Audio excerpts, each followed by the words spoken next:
लेव व्यवस्था अध्याय 4। अध्याय 4 में हम पाप बलि का उल्लेख पाते हैं।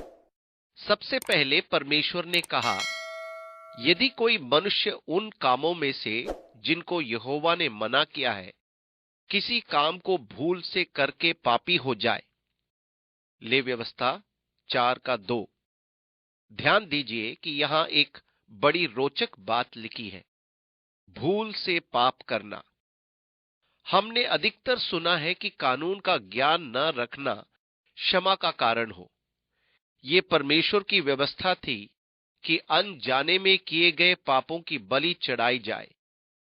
पाप प्रायः अनजाने में ही होता है, परंतु अपराध भूल से नहीं होता है।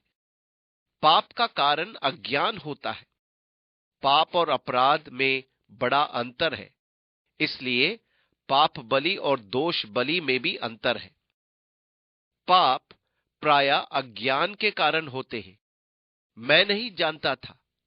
पाप शब्द का मूल यूनानी अर्थ है निशाने से चूक जाना। यूनानी में हमार्तिया। मैं निशाने पर वार तो करता हूं पर चूक जाता हूं, वो भी पाप है। बहुत से लोग हैं जो न चाहते हुए भी पाप करते हैं। वे प्रयत्न करते हैं कि पाप न करें, वरन भरसक प्रयास करते हैं, परंतु पाप कर बैठते हैं, अर्थात निशाने से चूक जाते हैं। अपराध भूल से नहीं होते, ये निशाने से चूकने से कहीं अधिक है, क्योंकि ये तो जानबूझकर निशाने से चूकना है। मैं जानता हूं मैं क्या कर रहा हूं। मैं जानता हूं परमेश्वर नहीं चाहता कि मैं ऐसा करूं, फिर भी मैं करता हूं। ये तो अपराध है। ये जानबूझकर है, परमेश्वर के विरुद्ध ऐच्छिक कार्य। अतः अधिकांश समय जब हम पाप को परिभाषित करते हैं, तब वो वास्तव में अपराध होता है। मनुष्य नहीं जानता तो भी उसे पाप की चौकसी करनी चाहिए। आपको याद होगा, जब यीशु क्रूस पर कीले से ठोका जा रहा था, तब उसने प्रार्थना की, पिता इन्हें क्षमा कर, क्योंकि ये नहीं जानते कि ये क्या करते हैं। लूका 23 का 24। ये भूल से किया गया पाप था, तो भी परमेश्वर की क्षमा आवश्यक थी। पिता इन्हें क्षमा कर। वे वास्तव में नहीं जानते थे कि वे क्या कर रहे थे। इसलिए यदि कोई किसी काम को भूल से करके कोई पापी हो जाए, तो अपने पाप के कारण वो एक निर्दोष बछड़ा यहोवा को पाप बलि करके चढ़ाए। ले व्यवस्था 4 का 3। फिर बलि पशु के सिर पर हाथ रखने के द्वारा अपने पापों को उस पर डालना। उसको बलि करके उसका लहू याजक भीतर ले जाता है, और याजक अपनी उंगली लहू में डुबो डुबो कर और उसमें से कुछ लेकर पवित्र स्थान के बीच वाले पर्दे के आगे यहोवा के सामने 7 बार छिड़के, और याजक उस लहू में से कुछ और लेकर सुगंधित धूप की वेदी के सिंगों पर, जो मिलाप वाले तंबू में है, यहोवा के सामने लगाए। फिर बछड़े के सब लहू को वेदी के पाए पर, जो मिलाप वाले तंबू के द्वार पर है, उंडेल दे। ले व्यवस्था 4, 6 और 7 पद। बैल का कुछ भाग वे वेदी पर रखते और आग पर चलाते थे, विशेषकर चर्बी और दोनों गुर्दे आदि। और उस बछड़े की खाल, पांव, सिर, अंतड़ियां, गोबर और सारा मांस, निदान समूचा बछड़ा छावनी से बाहर शुद्ध स्थान में, जहां राख डाली जाएगी, ले जाकर लकड़ी पर रखकर आग से जलाए। ले व्यवस्था 4, 11 और 12 पद।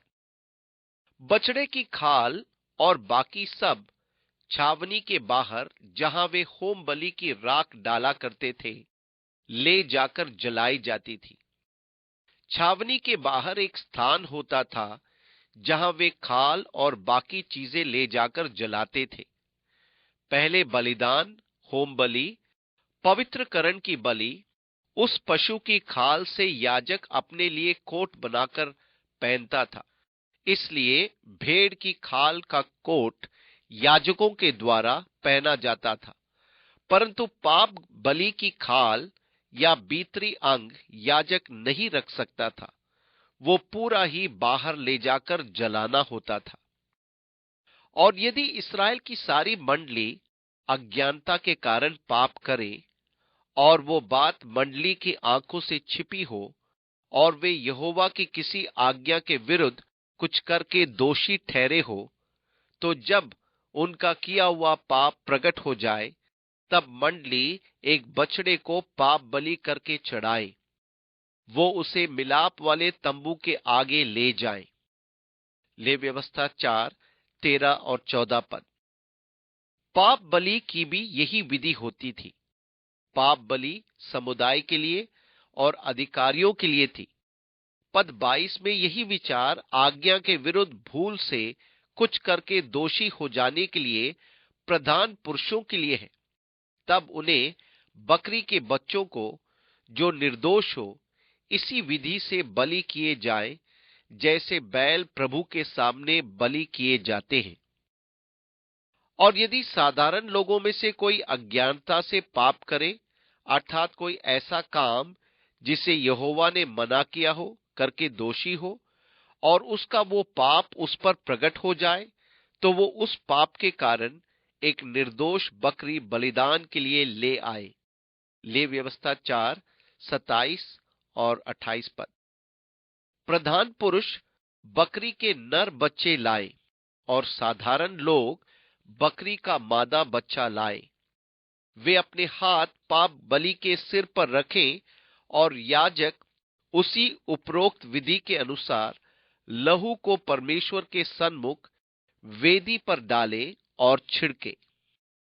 और यदि वो पाप बलि के लिए एक भेड़ी का बच्चा ले आए, तो वो निर्दोष मादा हो। ले व्यवस्था 4:32। ये पाप बलि भूल से किए गए पाप से संबंधित है। ये निशाने से चूक जाना है। ये ध्यान में आ गया था, परंतु जानबूझकर नहीं किया गया था। अब जानबूझकर किए गए पापों के बारे में